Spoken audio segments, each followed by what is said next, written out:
ಸದ್ಯ 16 ದಿನಗಳ ತನಕ ತನಿಖೆ ನಡೆದಿದ್ರು, ಶೋಧ ಕಾರ್ಯ ನಡೆದಿದ್ರು ಕೂಡ ದೂರುದಾರರು ಆರೋಪಿಸಿರುವ ವಿಚಾರಕ್ಕೆ ಮಟ್ಟಂತೆ ಅಥವಾ ಆ ಮಟ್ಟದಲ್ಲಿ ಏನೂ ಕೂಡ ಇನ್ನೂ ಸಿಕ್ಕಿಲ್ಲ.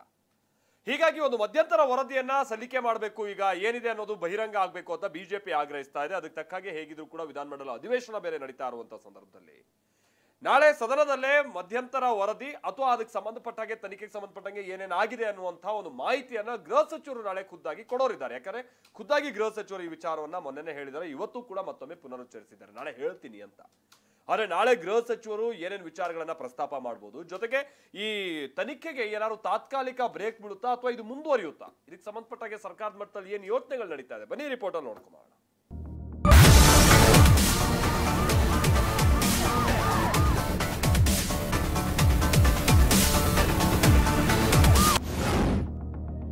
ಧರ್ಮಸ್ಥಳ ಪ್ರಕರಣದಲ್ಲಿ ಇಕ್ಕಟ್ಟಿನಲ್ಲಿ ಸಿಲುಕಿರುವ ಸರ್ಕಾರ.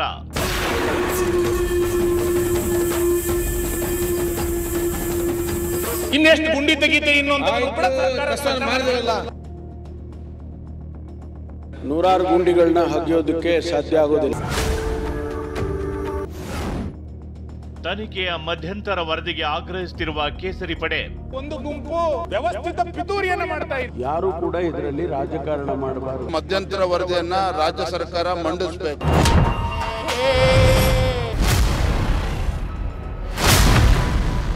ಧರ್ಮಸ್ಥಳ ಕೇಸ್ನಲ್ಲಿ ಸರ್ಕಾರ ಇಕ್ಕಟ್ಟಿಗೆ ಸಿಲುಕಿದೆ. ಯಾಕಂದ್ರೆ ಧರ್ಮಸ್ಥಳದಲ್ಲಿ ಶವಶೋಧ 16ನೇ ದಿನ ನಡೆದಿದೆ. ಆದರೆ ದೂರುದಾರ ಹೇಳ್ತಿರುವ ಅಷ್ಟು ಶವದ ಒಂದೇ ಒಂದು ಕುರುಹು ಪತ್ತೆಯಾಗಿಲ್ಲ. ಹೀಗಾಗಿ ಎಸ್ಐಟಿ ರಚನೆ ಮಾಡಿರುವ ಸರ್ಕಾರ ಇಕ್ಕಟ್ಟಿಗೆ ಸಿಲುಕಿದೆ. ಮತ್ತೊಂದು ಕಡೆ ತನಿಖೆಯ ಮಧ್ಯಂತರ ವರದಿಗೆ ಬಿಜೆಪಿ ಆಗ್ರಹಿಸುತ್ತಿದೆ.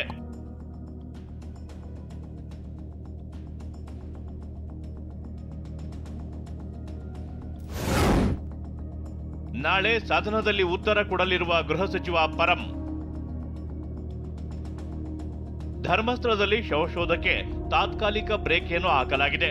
ಆದ್ರೆ ಸಂಪೂರ್ಣ ತನಿಖೆ ಅಂತ್ಯನ ಅನ್ನೋದು ನಾಳೆ ನಿರ್ಧಾರ ಆಗಲಿದೆ. ಯಾಕಂದ್ರೆ ನಾಳೆ ವಿಧಾನಮಂಡಲ ಅಧಿವೇಶನದಲ್ಲಿ ಗೃಹ ಸಚಿವ ಪರಮೇಶ್ವರ್ ಉತ್ತರ ಕೊಡಲಿದ್ದಾರೆ. ಸರ್ಕಾರದ ಮುಂದಿನ ನಿಲುವು ಏನು ಅನ್ನೋದನ್ನ ಹೇಳಲಿದ್ದಾರೆ.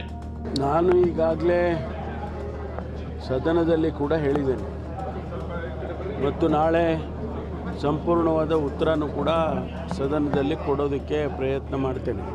ನಾನು ಹೇಳಿದಾಗೆ ಯಾರೂ ಕೂಡ ಇದರಲ್ಲಿ ರಾಜಕಾರಣ ಮಾಡಬಾರದು ಅಂತ ಹೇಳಿದ್ದೇನೆ.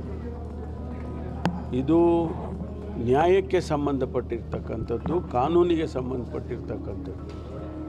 ಒಬ್ಬ ವ್ಯಕ್ತಿ ಯಾರಾದರೂ ಕೂಡ ಒಂದು ಕಂಪ್ಲೇಂಟ್ ಕೊಟ್ಟರೆ ಪೊಲೀಸ್ನವರು ಆ ಕಂಪ್ಲೇಂಟ್ ತಗೊಂಡು FIR ಮಾಡಿ ತನಿಖೆ ಮಾಡಿ ಅದರ ಅಂತಿಮ ಮಾಡ್ತಾರೆ.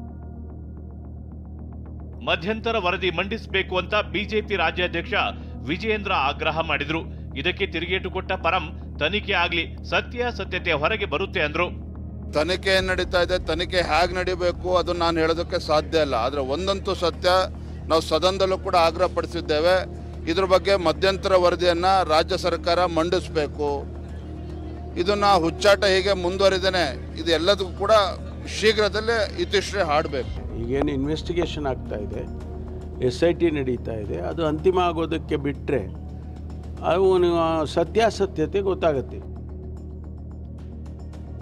ಮೊನ್ನೆಯಷ್ಟೇ ವಿಧಾನಮಂಡಲ ಅಧಿವೇಶನದಲ್ಲಿ ಆಡಳಿತ ಪಕ್ಷ ವಿಪಕ್ಷ ನಾಯಕರ ಮಧ್ಯೆ ಜಟಾಪಟಿ ನಡೆದಿತ್ತು. ತನಿಖೆಗೆ ಸಮಸ್ಯೆ ಆಗದಂತೆ ಹೇಳಿಕೆ ಕೊಡಬೇಡಿ, ಉತ್ತರ ಕೊಡ್ತೀನಿ ಅಂತ ಸದನದಲ್ಲಿ ಗೃಹ ಸಚಿವ ಪರಮೇಶ್ವರ್ ಹೇಳಿದ್ರು. ಈಗ ಅದು ಇನ್ವೆಸ್ಟಿಗೇಷನ್ ನಡೀತಾ ಇದೆ ಮಾನ್ಯ ಅಧ್ಯಕ್ಷರೇ. ಈ ಮಧ್ಯೆ ನಾವು ವಿವರವಾಗಿ ತಾವು ಚರ್ಚೆ ಮಾಡಿದರೆ ಇನ್ವೆಸ್ಟಿಗೇಷನ್ಗೆ ಕೂಡ ಸ್ವಲ್ಪ ಎಫೆಕ್ಟ್ ಆಗ್ತದೆ ಅನ್ನುವಂಥದ್ದು ನಾನು ಸದನದ ಅಧ್ಯಕ್ಷರ ಗಮನಕ್ಕೆ ಮಾತಾಡೋದು ಬೇಡ ಅಂತ ಹೇಳೋದಿಲ್ಲ. ಆದರೆ ನಿಮ್ಮಲ್ಲಿ ಮಾತಾಡುವಂಥದ್ದು ಯಾವುದು ಕೂಡ ಇನ್ವೆಸ್ಟಿಗೇಷನ್ಗೆ ತೊಂದರೆ ಆಗದ ರೀತಿಯಲ್ಲಿ ತಾವು ಮಾತಾಡಬೇಕು ಅಷ್ಟೇ ನಾನು ಕೇಳೋದು. ಧರ್ಮಸ್ಥಳ ವಿಚಾರದಲ್ಲಿ ಪಿತೂರಿ ಆಗ್ತಿದೆ ಅಂತ ಶಾಸಕ ಸುನೀಲ್ ಕುಮಾರ್ ಆಕ್ರೋಶ ಹೊರಹಾಕಿದ್ರು. ಒಂದು ಗುಂಪು ವ್ಯವಸ್ಥಿತ ಪಿತೂರಿಯನ್ನ ಮಾಡ್ತಾ ಇದೆ ಅಂತ, ಪಿತೂರಿ ಎನ್ನುವ ಶಬ್ದವನ್ನೇ ಬಳಸ್ತೇನೆ ನಾನು. ಪಿತೂರಿಯನ್ನ ಮಾಡ್ತಾ ಇದೆ, ಇದಕ್ಕೆಲ್ಲ ನನ್ನ ಕಡೆ ಕಡಿವಾಣ ಹಾಕಬೇಕು ಅಂತೇಳಿ ಸರ್ಕಾರಕ್ಕೆ ಅನ್ನಿಸ್ಲೇ ಇಲ್ಲ. ಪ್ರತಿದಿನ ಒಬ್ರಲ್ಲ ಒಬ್ರು ಬರ್ತಾರೆ, ನಾನೊಂದಿಷ್ಟು ಸಾಕ್ಷಿ ಕೊಡ್ತೀನಿ ಅಂತ ಹೇಳ್ತಾರೆ, ನಾಳೆ ಇನ್ನೊಬ್ಬ ಬರ್ತಾನೆ, ಇನ್ನೊಂದಿಷ್ಟು ಗುಂಡಿ ತೆಗಿಬೇಕು ಅಂತ ಹೇಳ್ತಾನೆ. ಹಿಂಗೆಲ್ಲ ಒಂದಿಷ್ಟು ದಿನನಿತ್ಯ ನಡೀತಾ ಇದೆ. ಇವತ್ತು ಕೂಡ ಇನ್ಯಾರೋ 2 ಜನ ಬಂದಿದ್ದಾರೆ ಅಂತೇಳಿ ನಾನು ಪತ್ರಿಕೆಗಳಲ್ಲಿ ನೋಡಿದೆ. ಸತ್ಯ ಅಲ್ಲಿ ಏನಾರ ಘಟನೆಗಳಾಗಿದ್ರೆ ಸತ್ಯ ಹೊರಗೆ ಬರಬೇಕು ಅನ್ನೋದ್ರ ಬಗ್ಗೆ ಯಾರ್ದು ಕೂಡ ಭಿನ್ನಾಭಿಪ್ರಾಯಗಳಿಲ್ಲ. ಇನ್ನು ನಾಳೆ ಗೃಹ ಸಚಿವ ಪರಮೇಶ್ವರನ್ನ ಎಸ್ಐಟಿ ಅಧಿಕಾರಿಗಳು ಭೇಟಿ ಮಾಡಲಿದ್ದಾರೆ. ತನಿಖೆಯ ಪ್ರಗತಿಯ ಬಗ್ಗೆ ವರದಿಯನ್ನ ಕೊಡಲಿದ್ದಾರೆ. ವರದಿ ಆಧಾರದ ಮೇಲೆ ವಿಧಾನಮಂಡಲ ಅಧಿವೇಶನದಲ್ಲಿ ಉತ್ತರ ಕೊಡಲಿದ್ದಾರೆ. Bureau report, TV9.